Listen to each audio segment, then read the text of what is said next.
So it's day 2 of our little Lake District getaway.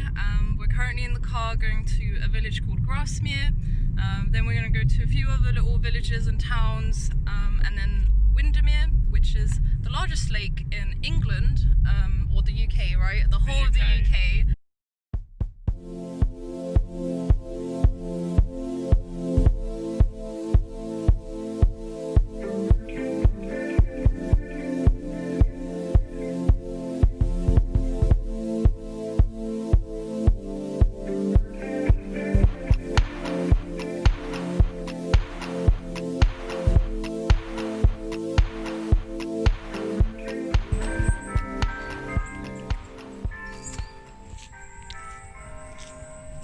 So we're in Grasmere now.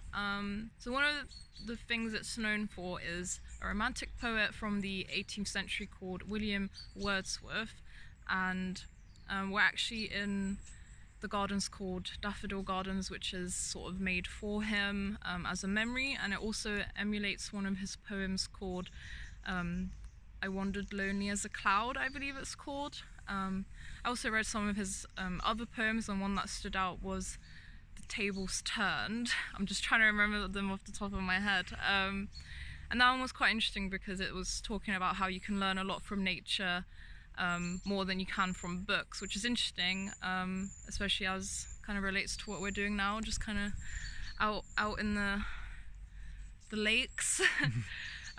But the main reason that I'm here, really, I mean, that was a nice, bit of history for you guys, but the main reason we're here is you would have just seen a few clips now. We went to the famous gingerbread house, Sarah Nelson's gingerbread house, which was started in 1850, and the recipe's held in a bank vault in Ambleside, which is the next town we're going to go to. So, this is the real stuff. So that's how it looks. Very exciting. Yeah. Doing a live unboxing. We'll do a little taste test. Look at that. Let's see them. They smell great. Cheers. Down house.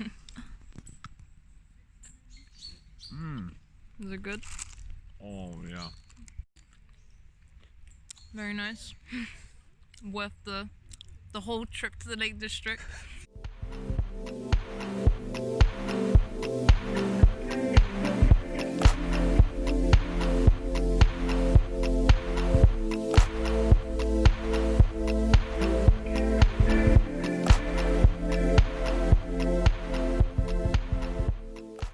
So we're in Ambleside now. I don't really know too much about the history. I didn't get a lot out, but it was kind of like a mining industry for a while, and then they were trading wool and like agricultural stuff. But one of the most iconic things about this town is this bridge house I'm about to show you. So it's been a few things. It's been like a tea room, it's been an antique shop, and it's also somehow allowed 8 people to live in it at some point in its time, and it was built in the 17th century, so it's quite old, but I have no idea how 8 people lived inside it. Please tell me how 8 people fit in 2 rooms. I don't even understand. There's Ed for size reference. Ed is like 6'2".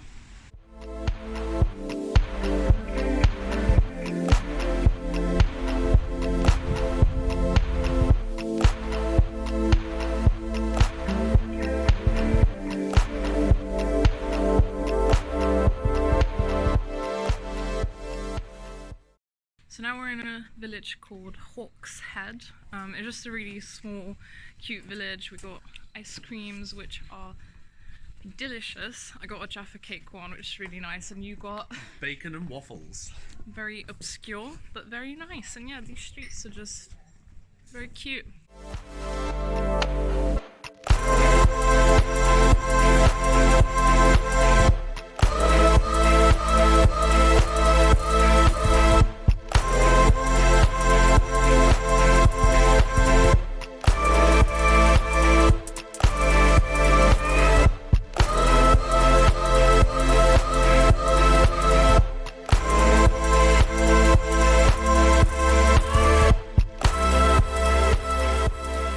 So now we're at Coniston. It's just this town. I guess this is a town, bigger Close than to town, yeah. bigger than a village. Again, it has a lake, Coniston water.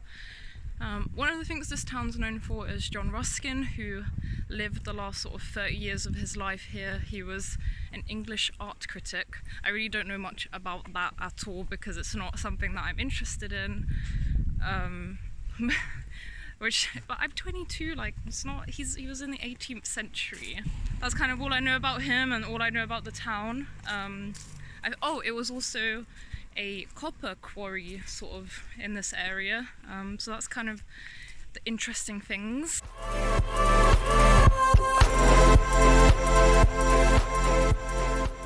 We're at Coniston Water now. You can see it all beautiful in the background.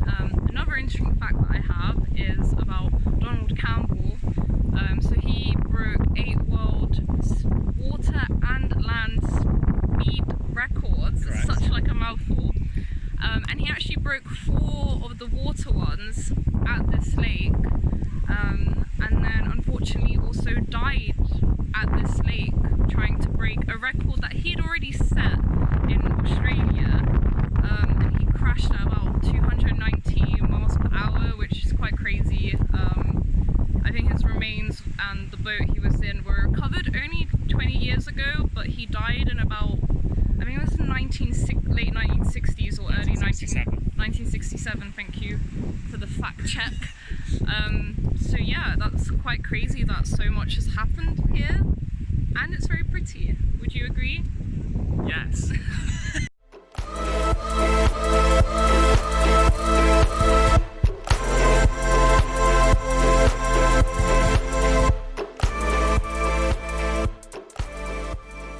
Just walking up to a viewpoint called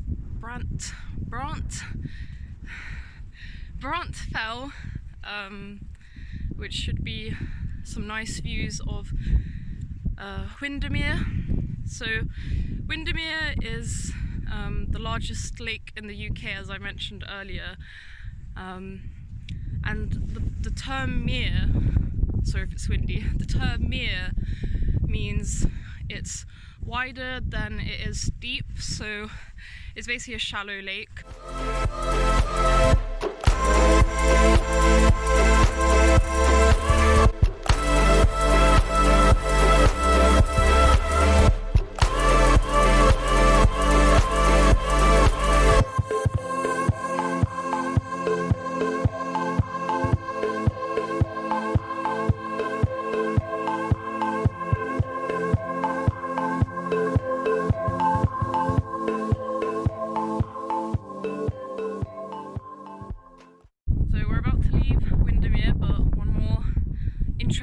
Historical fact of the day is that Windermere is actually got like links to Peter Rabbit, the tale of Peter Rabbit, and that's because Beatrix Potter, who was the writer, although I haven't ever actually read the book and neither has Ed, so we're pretty uncultured children, she really loved the Lake District and she bought land here and would holiday here, and that inspired some of the stories that she wrote as well. And then she was a really strong campaigner for the conservation of a lot of the Lake District, and then donated the land she'd acquired to the National Trust. So that's it for today. We're gonna head back.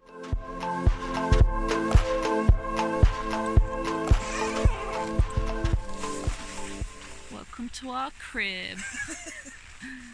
Nice fairy lights, bedroom in there, storage room in here, got some lamps, all that's bright. Nice picnic mat, keep it dry, another little lantern. £3 from Aldi. Shout out, not sponsored.